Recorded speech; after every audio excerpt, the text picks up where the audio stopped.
Welcome to Doodles and Tea. We actually have tea!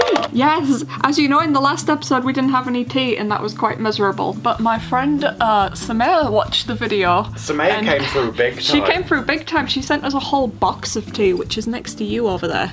Yeah. Look at this bad boy. Let's give a quick little look at this. Oh, would you like to open it? And Semeiya, what she did was she watched through a bunch of our older videos to see which flavours of tea that I like. So she's picked flavours that I'll enjoy.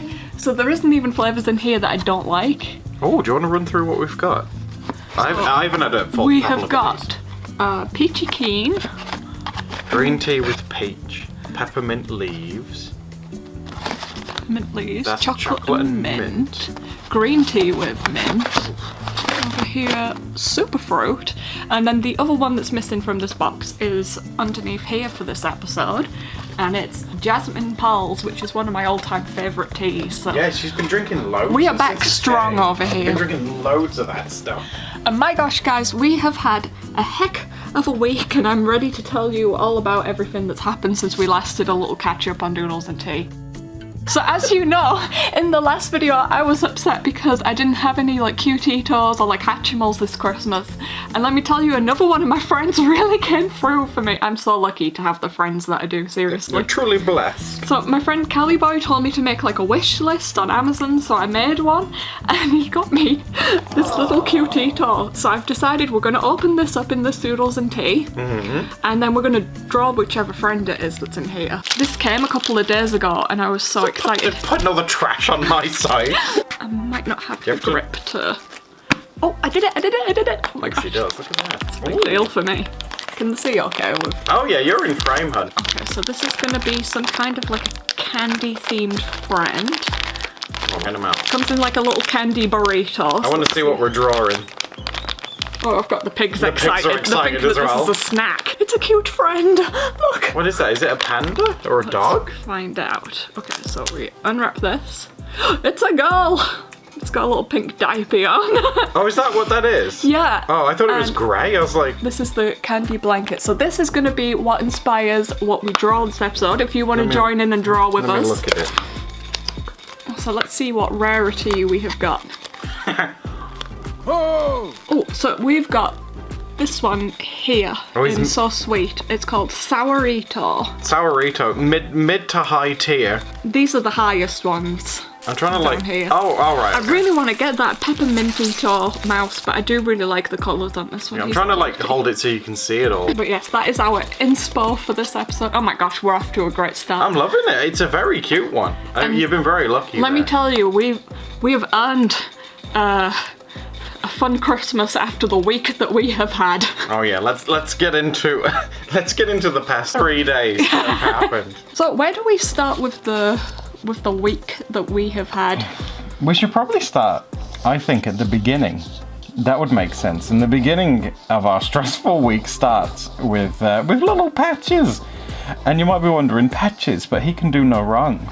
Oh, well, he didn't do wrong. Well, he didn't. No, that's the thing. We were worried about Patches' little foot because Steph one day, yeah, because we cuddle them like pretty much like every day, and Steph was having her cuddle with Patches, and she noticed that she believed there was something on his foot, and she that turned into concerned pet mama. Yeah, Steph was like, "Oh my god, if it's bumblefoot, which is like a condition that the guinea pigs can get, it can be very painful and can get very sore very quick." So she was like, "Oh my god, if it's bumblefoot, we're in deep trouble and we need to get him to the vet." So I arranged a vet appointment for him to get him looked at, and I went by myself because with everything going on, at least where we are at the moment, let me know if it's different for you guys actually, with where we are, that if you go to a vet, only one person is allowed in there at the minute, so I went.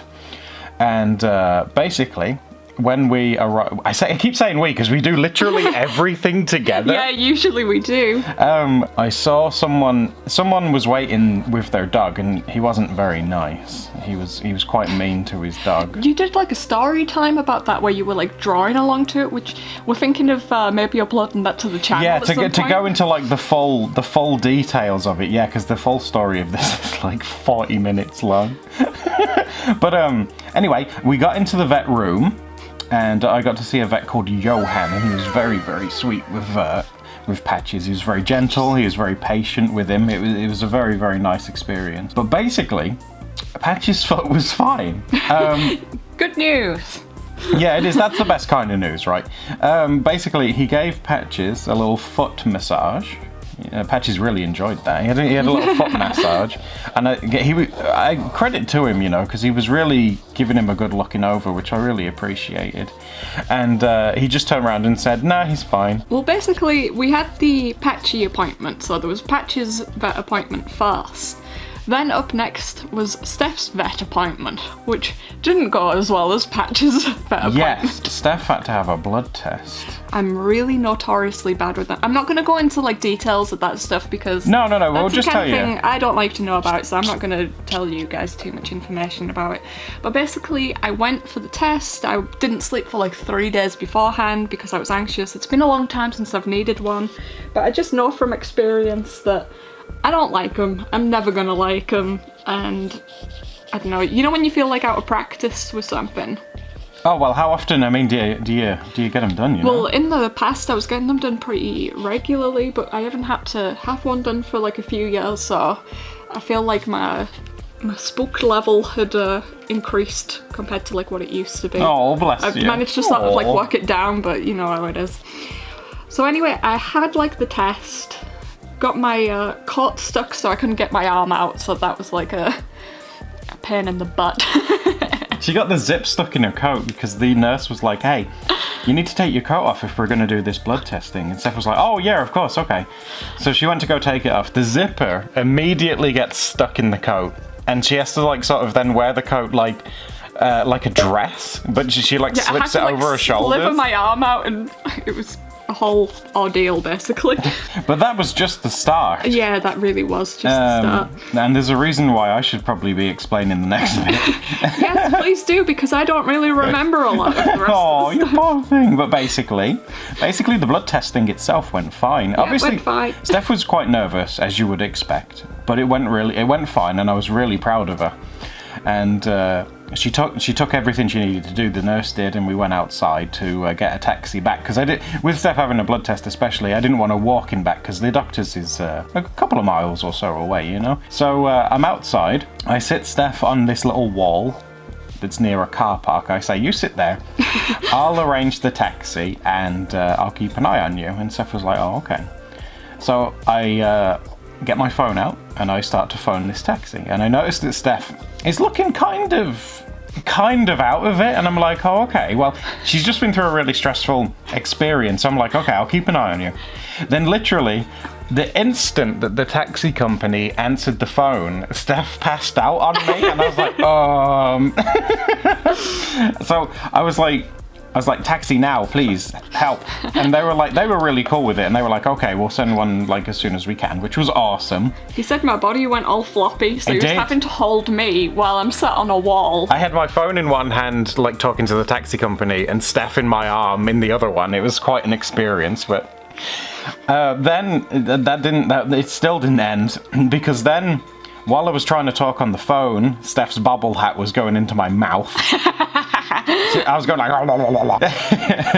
but I managed to do it. I then managed to get Steph closer to the ground, just in case she did fall.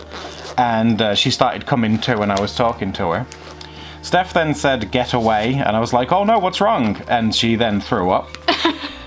Which made sense. That's why she wanted me to get away. It's hard for me to remember much of this. I just know that I felt really ill and I wanted to go home. Yeah. Oh, bless her. It was also one of the coldest days that we've had in a long day. It was freezing, absolutely freezing cold. Because I'd fainted, I ended up flopping down onto the pavement, and the pavement was so cold. And I just remember afterwards, Adam was saying, "Are you okay? Or, how are you doing?" I was trying to make you come to, because this was when talk to me when you were waking back up. And I just remember that I said to you, "My bum is so cold." That was the first thing she said. "Yeah, my butt is cold, and I need the toilet." And I was like, "Oh, no." Yeah, that too. I was like, it was such a parent thing, because Steph was like, "Need the toilet," and I was like, "Can you hold it?" And Steph was, Yeah, you said, "Can you hold it?" And Steph was still kind of out of it, and she was like, "I think so." But we managed to get her into the taxi, and Steph's eyes were closed the entire way, and I managed to get her home. I was feeling kind of like motion sick, so if anyone's ever fainted before, I feel like it's one of those things that it looks kind of like a cool or interesting experience when you see someone else do it and you think like, wow, how do people do that? Because this is what I used to think when I was like a kid before I'd ever had my first fainting experience. And then, oh my gosh, when I've actually done like the fainting experience myself, I don't recommend it. It's a pretty dreadful experience. No one like warns you about how sick to your stomach that you feel. And you were all like shaky, because as you guys know, Steph's got a tremor at the best of times, but this also made her like tremor go into overdrive, because back at the doctor's we were given a cup of water by the people that work there. Adam ran inside to go and tell them that I needed some water or help. She needed something, yeah. And they came out with some water, and Steph was shaking like that much, like this. The water was spilling out everywhere. Yeah, I couldn't and I was keep the water in the cup. I was like, do you need me to hold it for you? And she looked at me, she looked so out of it and dazed. She was like, okay. I'm using Pastel Ohuhu markers. Oh, is that what you're using? Yes. Let me know if you would like to use any. I've been on a big pencil high at the moment, you know. Speaking of high, natural high. I wrote natural high because he looks, well, the Cutito doesn't, but the way I've drawn him, he looks a bit high. I'm sure he lives in a state where it's legal, don't worry. But now that we've told you like all the stressful stuff that's happened, I can say that thankfully after that, life's definitely calmed down quite a bit. Yeah, over this Christmas time, we've just been... It's been good to us, yeah. Yeah, I know we normally do... Well, we say we're doing 2 videos a week at the moment, but with everything that happened, we were like, you know what, it's the Christmas holidays. Like, I can't do a video with Steph if she's not conscious, basically, you know? You could try, but... There was only 1 video this week, but we're going to do our best to make next week. It's such a doodle date thing that we announced that we're going to do this thing. And then you literally pass out and like, oh, okay. Well, I don't do that all the time. No, you certainly don't do it for attention or anything like that, you know? Would you say that this feels like a proper Christmas now that we've got a Cutito with us? Oh, for you, definitely. Yeah. Thank you, Californiaboy. You have made this Christmas wish come true. And don't forget Semeiya, because you're drinking that tea. Oh yeah, and Semeiya. Basically, thank you to all my friends and supporters. If it wasn't for you guys, I don't know what I'd be doing. Yeah, for you. A bunch of you even like donated to you got coffee, yeah. People were donating. A bunch of people bought like my gum road brushes. Like, I've been so emotional with like how much people have been helping out. Because honestly, all I expected people to do was like, it's just like, please just watch a few more of our videos. It would help. And you guys really have. It seriously, never underestimate if you want to support anyone on YouTube just by watching their videos. It makes a huge difference. Yeah, that's definitely made a big difference to us this week. And again, that's not just us. If anyone you want to support on YouTube, if you do it like that, you'll be doing them a solid favor. But especially if you do it for someone who's a smaller creator or someone who doesn't get as many views, that's going to make like a huge difference versus doing it for like a channel that's maybe got like 25 million Can't relate. views per video. This guy's definitely been on the street for like a little while. He's trying to make ends meet. He's having a rough time. Mine looks like pretty out of it. I think it's the expression though. Look at the eyes. It's like they either look like really depressed and sad, or they look just sort of like every moment of my life is pain. I might actually draw him in an alleyway. Mine's gone sort of very dark, but whoop whoop whoop whoop. Oh, it's okay, Creston. It's not real. He might be stressing out. He's like, oh no, a fellow animal friend is in danger. Oh, we wouldn't let that happen. Sort of like like in those, I think every town or city has them. There's always like that one alleyway that has like trash that's blown in from there, and there's like trash on the ground and like papers and stuff. It's like, eh. Just so you know, this is Christmas Day that we're drawing this. This guy lives behind a dumpster. It could be wholesome. Maybe he looks a bit creepy, but he's like the McDonald's cup. But maybe he collects trash things and he like recycles. So he's having a rough time, but he's not forgot about the environment. You know, what a champion! A champion amongst the Cutitos. What a king! I hope that if anyone else is drawing along with us, they've got a more wholesome interpretation of this. Tag me in all of your trash like Fantasies? Is that the word I don't think that. Fantasies? I don't think that's the word I'm looking for. I want to see that. And in other update things, because I like to give sort of like quick little health updates as they're like going on with this stuff. I've got a appointment. We can't remember if it's a face-to-face appointment or a phone appointment, but I've got a doctor's appointment coming up later this week, so I might be able to update on that by the next Doodles and Tea. That'd be fun, yeah. If they found any sort of results from my blood tests. Then I've also got, I think my next ones are like in like January. Yeah, not until next year then. Yeah, that's right. I guess it just depends on if they end up giving me another appointment after this appointment. You got this, honey, don't you worry. So these are our representations of the Cutito. Watch this video on screen next. I think you'll probably like it. And sub for more videos on Doodle Date. Doodle, bye bye!